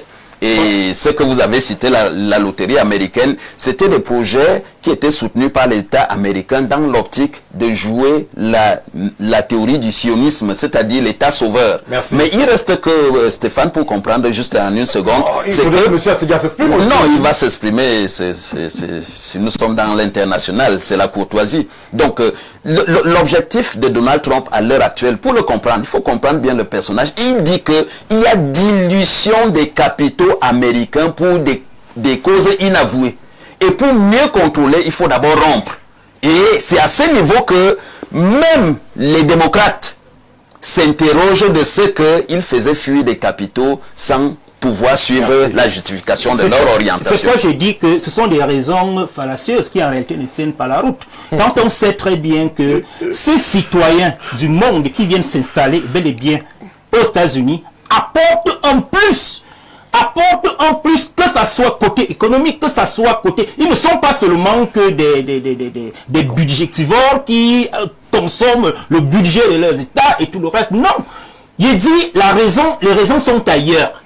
Il faut tout simplement Donald Trump. Alors, à ce niveau, M. Assedia, est-ce que c'est la malédiction africaine? Ces Africains chassés de partout, ils sont chassés en Europe, ils sont chassés parfois en Asie, chassés maintenant aux États-Unis, avec toutes les contraintes et humiliations qu'il y a autour. Est-ce que le moment de la réflexion africaine n'est pas venu sur comment est-ce qu'on procède lorsqu'on n'est pas les bienvenus ailleurs et que chez nous-mêmes, je parle là du continent, on peine véritablement à asseoir des politiques qui permettent à nos populations de s'épanouir? Bien entendu. Ce n'est pas la première fois que nous posons ce problème sur la table. En réalité, qu'est-ce qui pousse à l'immigration? Quel est le réel enjeu de l'immigration? Pourquoi et comment en est-on arrivé à ce niveau? Ça, c'est les véritables questions que nous devons nous poser. Quand on parle aujourd'hui, vous citiez tout à l'heure le Canada. Est-ce qu'aujourd'hui, on peut se regarder droit dans les yeux en Afrique et donner une raison fondamentale qui pousse les Africains à aller au Canada? Si nous sommes sérieux, on se doit de se regarder dans les yeux et de trouver très bien pourquoi ils sont nombreux à aller de ce côté. Comment justifier ces départs? Mais bien sûr, c'est le bien-être. C'est le bien-être. On n'est plus à Ottawa, à Vancouver. Bien entendu, ils se moquent même d'ailleurs de nous qui sommes restés. Ils se moquent d'ailleurs de nous qui sommes restés. Je voudrais vous rappeler que Donald Trump a l'ambition de coloniser le Canada d'ici peu. Voilà. Donc à partir de cet instant, il revient aux dirigeants africains d'établir des politiques anti-migratoires. Peu permettant ainsi de retenir leurs ressources humaines et construire leur Afrique. Je ne dis pas que les transmutations, les déplacements, les migrations doivent s'arrêter. Non, c'est même d'ailleurs impossible. Dans un village qui est devenu planétaire aujourd'hui, c'est impossible. Et c'est la raison pour laquelle le président Trump va laisser libre cours aux visas touristes, aux visas affaires et autres. Parce qu'effectivement, nous sommes appelés à nous déplacer, à échanger et aller un peu partout. Mais il faut trouver bel et bien des conditions, il faut permettre aux Africains d'avoir des conditions de vie nécessaires, adéquates, permettant ainsi de ne plus envier ce qui se passe à l'étranger. Je vous ai dit tout à l'heure que j'étais d'accord avec le président Sarkozy lorsqu'il a parlé de l'immigration choisie. Que lorsqu'un Africain parte de l'Afrique, qu'il aille pour un objectif bien précis et qu'il apporte un plus à ce pays d'accueil. Et vous ne pouvez donc pas arriver comme un clochard et penser que c'est le budget de l'autre pays qui va vous prendre en charge. Donc voilà un peu. Mais j'ai dit, pour le cas des États-Unis, ces raisons présentées vraiment aux yeux du monde ne tiennent pas la route. Merci, monsieur Assega. Prenons cet avis, un avis de monsieur Ndoumbe, depuis Berthois. Il dit, bonsoir, cher panéliste, le visa suspendu au Cameroun est une sanction politique et même des violations des droits de l'homme. Est-ce que vous comprenez qu'on puisse penser qu'il y aurait une violation des droits de l'homme et que cela amènerait au capitaliste Donald Trump à suspendre ou alors à sanctionner un pays, puisque le Cameroun n'est pas le seul. Au Maroc aussi, il y a des sanctions ou alors des violations des droits de l'homme.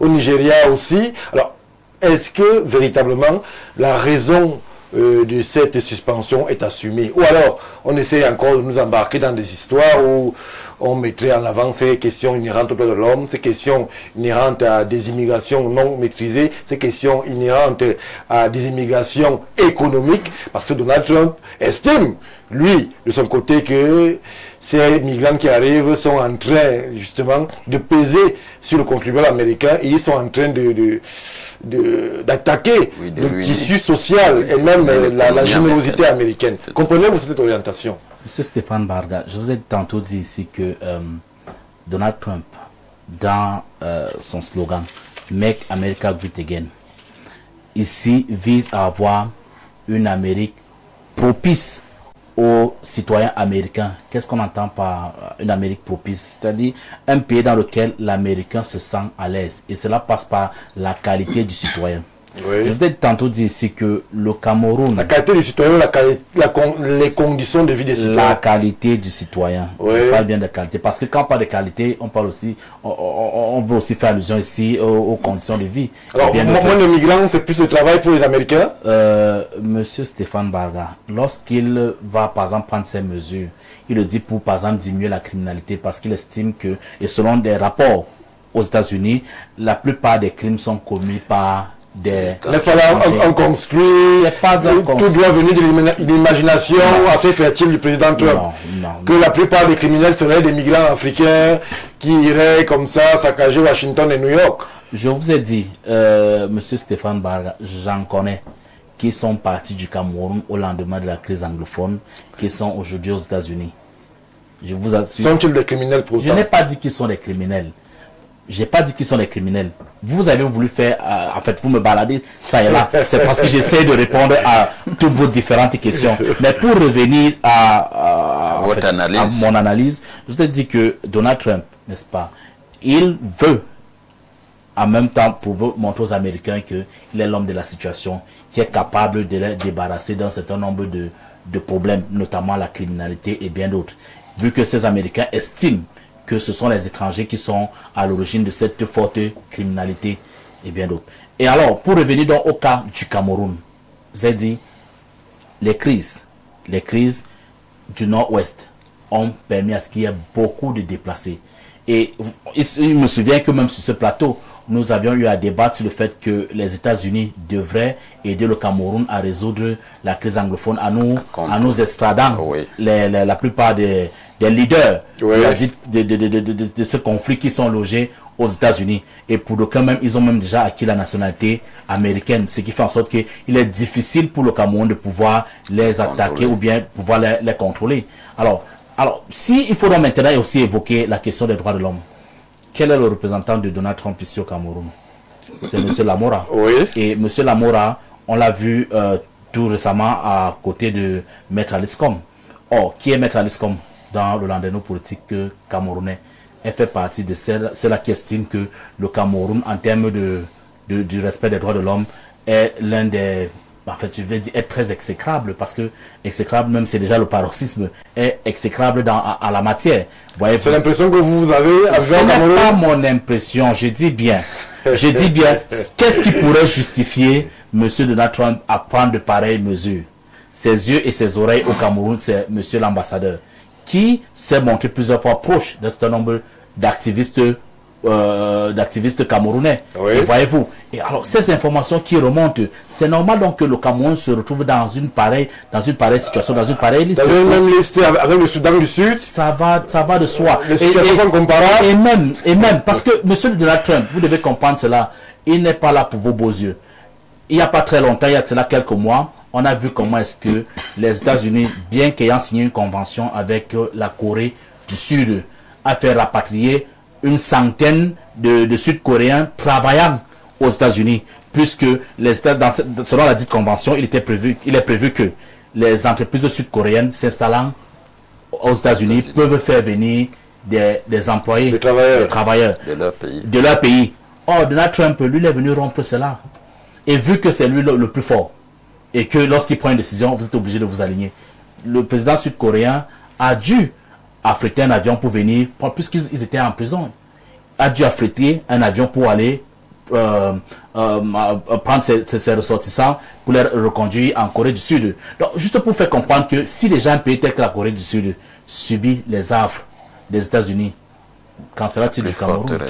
C'est une interrogation. Alors, monsieur Abondo, qu'en sera-t-il du Cameroun si justement la cartographie des pays ne tient pas en compte de tous les critères évoqués? C'est du tout venant. On parlait du Maroc au Nigeria, à l'Afghanistan, au Soudan. Quels sont les éléments sur lesquels s'appuie, les éléments qui peuvent être officieux d'ailleurs, s'appuie l'administration Trump pour justifier une telle fermeté, dureté dans un principe qui a longtemps aussi fait la force des États-Unis, ce principe-là où justement la Green Card, la loterie américaine et autres stratagèmes permettaient à tout le monde d'avoir sa chance d'arriver au pays de l'oncle Sam. Mais vous savez, Stéphane, le premier élément du développement, c'est la population. Mais pas le vrac, mais une population de qualité. C'est-à-dire quoi? C'est-à-dire une population qui a la tête bien pleine, mais aussi une population en santé. Peut-être le modèle canadien inspire Donald Trump. Bon, ça pourrait, mais Donald Trump a pour principe American First. Mais maintenant, je vous fais part du caractère iconoclaste et messianique. Parce que Donald Trump est dans la vision américaine d'antan, des années 45. C'est-à-dire que l'Amérique, c'est la puissance, c'est l'ultime puissance, c'est le gendarme du monde. Voilà comment on appelait les États-Unis avant. Alors, quelle est la procédure? Donald Trump voudrait que chaque pays assume ses responsabilités en restant avec ceux qui ne sont pas suffisamment étoffés du point de vue de la culture, mais aussi du point de vue de leur métier. Donald Trump n'a pas demandé aux diplomates de ne pas voyager. Il n'a pas demandé aux hommes d'affaires de ne pas voyager. Il n'a pas demandé aux administrateurs et aux gens d'aller en mission aux États-Unis. Mais Donald Trump dit ceci. Si vous voulez aller aux États-Unis en évoquant que vous êtes un réfugié politique, vous les connaissez, ils sont partout. Mais ils inféodent l'activité politique au sein du Cameroun en finançant ceci plutôt que cela au niveau du Cameroun, donc en permettant à ce qu'il y ait un désordre a posteriori au Cameroun. Donald Trump dit, cette qualité de population, je n'en veux pas. Parce que elle participe à détériorer non seulement la moralité au sein des États-Unis, mais aussi sur le plan économique, elle nous apporte pas grand-chose. Ça, c'est le premier principe. Mais je voudrais faire un clin d'œil à celui qui parle des droits de l'homme pour dire que, en réalité, quand on parle de la notion des droits de l'homme sur l'échiquier international, le droit tel qu'il existe sur le plan international n'est rien d'autre que le droit du plus fort. Il faut le lire sous le prisme et ce ne sont que les pays faibles qui s'accrochent aux droits de l'homme. Pourquoi? Regardez le fonctionnement des États-Unis. Donald Trump a mis de côté l'OMS. Il dit je ne finance plus les ceci dans les pays sous-développés et autres et tout. Donald Trump est venu avec la COP 21. Il dit je ne suis pas dedans. Alors que l'Amérique avait ratifié les accords réglementant le fonctionnement de la COP 21. Oui. Donald Trump est venu, il a regardé les accords que les États-Unis avaient, même avec le principe des Nations Unies. Il a réduit la quote-part de la contribution américaine. Il a regardé au niveau de l'OTAN. Il a dit que, aussi vrai que c'est moi le maître de l'OTAN, voilà, je vais vous financer ou alors je vais vous assister sur tel plan et non plus sur tous les plans. Il est allé plus loin. Il a regardé la Cour internationale de justice. Il a dit qu'il n'adhère pas à cela. Vous voyez. Mais c'est pour dire quoi? C'est pour dire que, aussi vrai que le droit international est un droit référentiel pour tous les États qui ont ratifié ces accords, qui participent à adhérer à la politique internationale, mais aussi à la politique développée par les Nations Unies, il reste aussi que il est de la légitimité, de la légalité, mais aussi de la responsabilité d'un pays de s'isoler. Mais quels sont les pays qui sont habilités à s'isoler? Ce n'est que ceux-là qui pèsent sur l'échiquier international d'une pesanteur avérée. Regardez, n'est-ce pas, on a initié un mandat d'arrêt à Vladimir Poutine. Mais vous le voyez se balader partout dans le monde. Est-ce qu'on l'a attrapé? Mais que n'a-t-on pas vu au sujet de la Côte d'Ivoire? Que n'a-t-on pas vu au sujet des autres pays qu'on ne saurait citer? Mais c'est pour dire quoi? C'est pour dire qu'en réalité, le droit sur la scène internationale requiert la nomenclature du droit du plus fort. Monsieur Abondo, on va prendre un temps d'arrêt pour préciser. C'est une information que nous allons vérifier de façon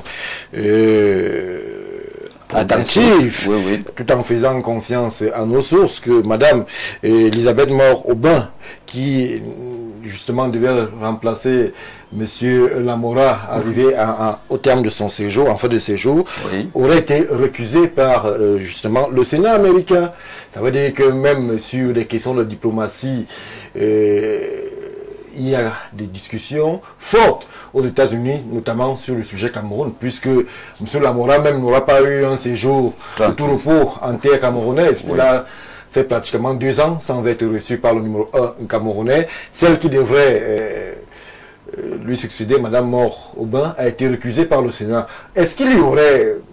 Quel pourrait être le souci entre Yaoundé et Washington sur des questions diplomatiques, lorsque l'on sait que la politique, qu'on soit en situation de responsabilité démocrate ou républicaine, concernant particulièrement l'Afrique, ne change pas, à moins elle est régulée par une institution qu'on appelle la loi, oui. Inhérent au fait des concepts comme les droits de l'homme et autres questions de mœurs, mais la politique américaine n'évolue pas beaucoup concernant le continent africain.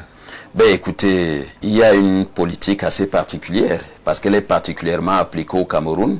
Et ça, vous le savez, c'est du simple fait que le Cameroun étant une porte d'entrée de sortie du golfe de Guinée, il nourrit beaucoup, non seulement beaucoup d'intentions, beaucoup d'ambitions de la part des pays riches, mais aussi du simple fait qu'il y a énormément de richesses. Le Cameroun, du fait de la multiplicité et de la bipolarité de sa collaboration et de sa coopération, fait en sorte que ceux qui nourrissent les intérêts dans le golfe de Guinée ne se sentent pas en sécurité. Oui. Et du fait qu'ils ne se sentent pas en sécurité, ils voudraient amener le Cameroun à avoir une collaboration bilatérale assez avérée à partir des indicateurs bien précis.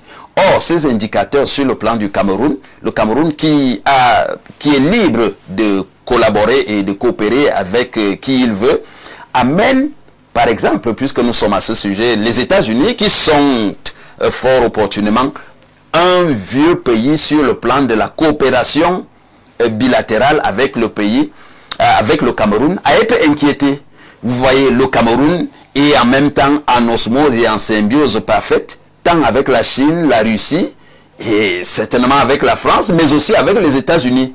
Mais du simple fait que, avec l'orientation nouvelle, l'orientation iconoclaste que voudrait adopter Donald Trump, aussi vrai que nous l'avions vu avec l'ambition russe, les Russes veulent en fait dénaturer la configuration des anciennes colonies, fussent-elles françaises ou anglaises, en s'installant ou alors en réduisant le taux d'intérêt de la part des Occidentaux à ce niveau. Mais l'Amérique, avec ce slogan « Make American Be Great » ou alors « American First », avec ce slogan, Donald Trump voudrait que le seul partenariat, fût-il gagnant-gagnant ou alors gagnant-perdant ou alors classique, en ceci que seule la grande puissance doit gagner et contrôler, ne se fasse qu'avec la seule Amérique. Et laquelle Amérique? Les États-Unis.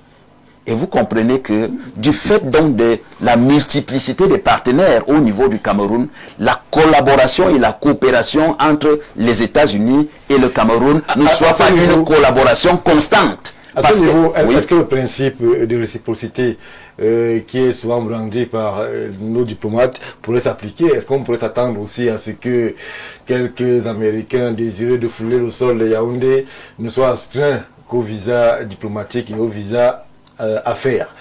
Les visas d'immigration, s'il y en a pour les Américains en terre camerounaise, pourraient-ils aussi être suspendus, M. Abondo? Ben écoutez, il faut comprendre une notion. Vous savez, les Américains ne se limitent pas seulement à envoyer, à limiter la fréquentation ou alors l'immigration de certains pays, mais dans leur ambition messianique, les Américains ont développé un concept qui consiste à lire les origines à travers les ADN de certains Américains, surtout noirs, pour les renvoyer dans certains pays d'Afrique, leur donnant des moyens et qu'ils s'installent là-bas. Vous savez pourquoi cette activité?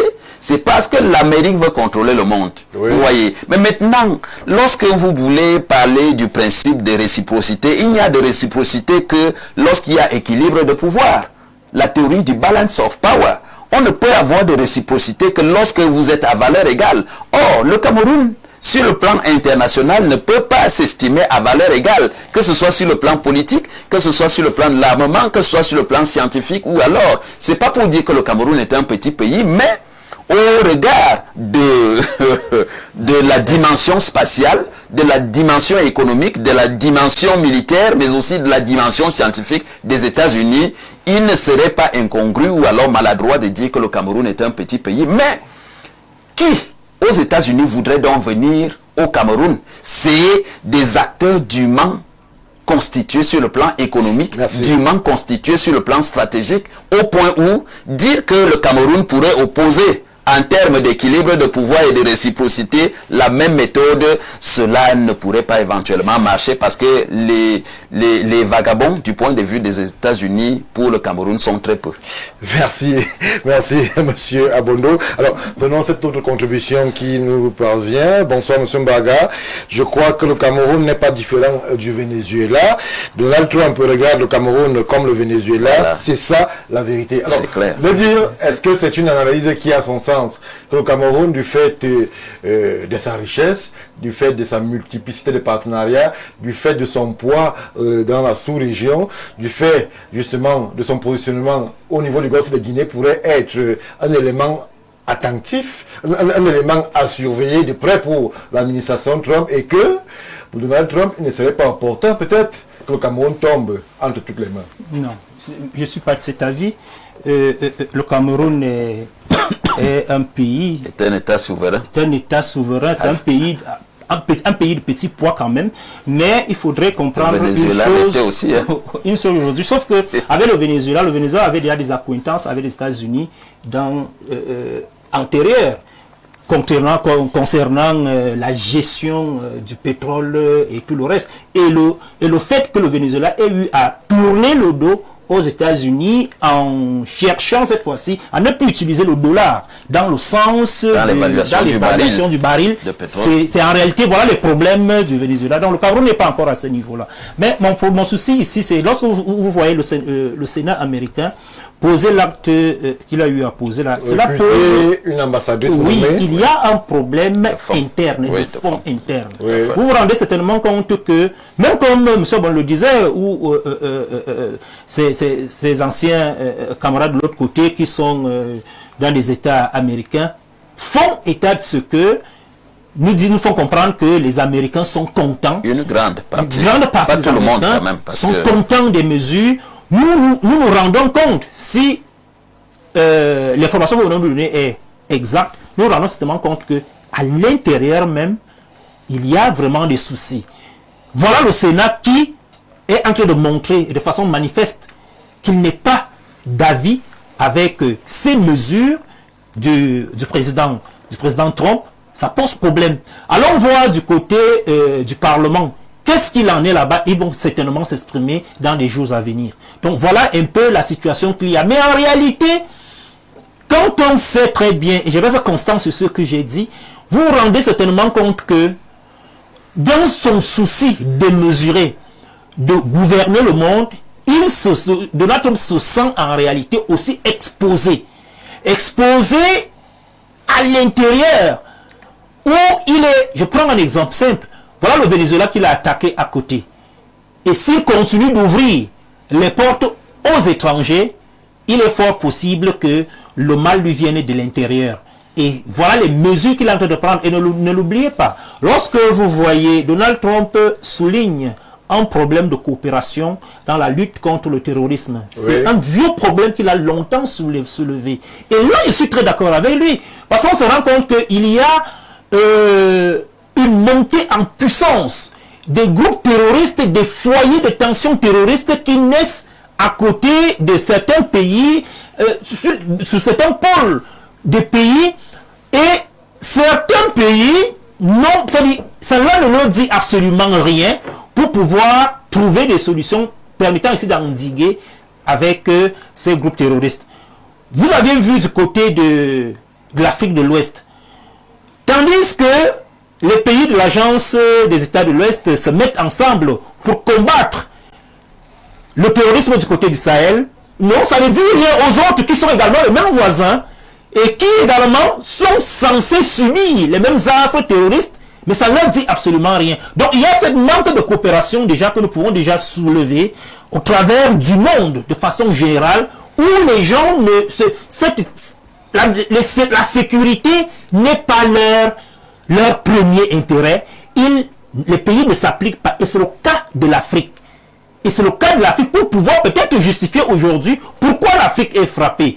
Et nous nous retrouvons donc aujourd'hui avec cette situation. Heureusement pour le cas du Cameroun par exemple, le Cameroun avec sa coopération avec le Nigeria et le Tchad, nous voyons quand même une certaine synergie. Mais ça n'a pas empêché qu'ils soient frappés par le Nous sommes d'accord, mais nous voyons quand même une certaine synergie, je dis synergie sous-régionale, régionale même, qui permet aujourd'hui au moins de ralentir et de freiner davantage l'entrée en puissance de ces terroristes. Ce qui pousse même d'ailleurs la réflexion très loin, en pensant que ces pays qui n'acceptent pas ces coopérations sécuritaires contre ces terroristes, est-ce que ces pays seraient donc en ce moment-là ceux-là qui financent plutôt le terrorisme dans ces multiples lieux? Merci. Alors, M. Mbara, la question que l'on pourrait se poser lorsqu'on va vers la conclusion de ce programme, c'est est-ce que Donald Trump pourra tenir? On sait quand même qu'au-delà des aspects évoqués, il y a cette main-d'œuvre généralement bon marché, dont raffole les industries des pays à forte tendance capitaliste comme les États-Unis. Est-ce qu'il pourra se priver pendant longtemps de cette main-d'œuvre facile et bon marché? Donald Trump ne vous a pas dit qu'il ne veut plus des étrangers chez lui. Mais il veut un certain type d'étrangers chez lui. Les États-Unis, c'est près de 340 millions d'habitants. Vous avez voulu établir une comparaison avec le Canada, qui, aussi bien grand qu'il soit, c'est moins de 50 millions d'habitants. Si je ne me trompe pas, je pourrais vérifier les chiffres après. Mais, et si on veut faire un rapprochement avec le Cameroun, le Canada, c'est 5 habitants au kilomètre carré, tandis qu'au Cameroun, on en a peut-être 50 habitants au kilomètre carré, dans la densité de la population. Monsieur Abondola si bien dit, l'un des facteurs de puissance, c'est quoi? La population. Or, Donald Trump a déjà une population assez grande, donc, et une population aussi qualitative. C'est-à-dire que aux États-Unis, la consommation locale est d'abord très poussée, très forte, avant de maintenant, de se lancer à l'international, avant de conquérir l'international, voyez-vous. Et donc, dit donc que Donald Trump pourrait regretter les actes. Vous savez, chaque action posée a un envers. L'envers ici, c'est que sans doute le travail dans le noir, qui aussi contribue d'une certaine manière à l'économie américaine, va s'estomper, et les chefs d'entreprise pourront peut-être faire faillite. Ça, c'est une certitude. Ouais. Mais si on revient donc maintenant à l'attitude de M. Donald Trump, je vous ai dit, Make America Great Again, sera pas, on a dit, ça rentre aux années 1945. Moi, je vais dire, ça part même depuis le 19e siècle avec la doctrine Monroe qu'il a remis à l'ordre du jour lorsqu'il veut s'approprier le Groenland. Et c'est pour ça que d'entrée de jeu, je vous ai dit, il s'inscrit dans les codes de pensée réalistes. Et qui dit réalisme parle d'hégémon. C'est-à-dire qu'il n'y a aucun organisme à l'international qui peut se placer au-dessus des États-Unis. Donc, les États-Unis d'abord. Et par conséquent, rien ne doit s'opposer à la volonté de son chef d'État qui est Donald Trump. Merci. En une minute, je voudrais dire que, au-delà de ce qu'on peut comprendre et peut-être pouvoir faire l'apologie de l'administration Trump, mais il reste que, il faut voir que, à force de s'attaquer partout, on s'expose. On dit en tradition africaine que qui vit haï de tous ne saurait longtemps vivre. Il y a aussi un adage qui dit qui embrasse mal les trains. Vous comprenez que la diplomatie de Trump qui l'amène à attaquer les BRICS, attaquer les grands groupes, parce que vous avez dans cette liste que vous avez citée, il y en a qui font partie des BRICS, il y en a qui font partie de l'Union européenne et d'autres qui font partie de l'Amérique du Sud et des grands groupes. Bref, ils s'attaquent aux grands groupes pour leur dire que, écoutez, je m'attaque à vous, il faut faire attention, c'est moi le plus grand. Vous voyez, en même temps qu'on attaque partout, on s'expose. Et c'est la raison pour laquelle on voudrait dire que il faudrait que pour que ça dure, que le président Trump se donne les moyens de sa politique, parce que à défaut, il risque de s'attirer des inimitiés un peu partout et cela participerait à fragiliser les intérêts des États-Unis sur l'échiquier international. Merci Émile Abundo pour cette chute. Merci à vous Bertrand Barra pour la présence. Monsieur Assiga, vous êtes un de nos habituels. On va vous dire merci à tous d'avoir réagi sur ce qui était dit sur ce plateau. On va vous demander de rester fidèles au programme d'Info TV qui se poursuit 20h. Ce sera le temps du journal, formule bilingue, langue de Shakespeare et aussi langue de Molière. Le rendez-vous est pris avec Mimi Chobo et Raïssa Omba pour ce grand moment d'information. Quant à nous, on se donne rendez-vous samedi prochain lorsqu'il sera 17h à Yaoundé au Cameroun pour un autre concentré d'actualité internationale. Merci d'avoir été avec nous et bien le bonsoir.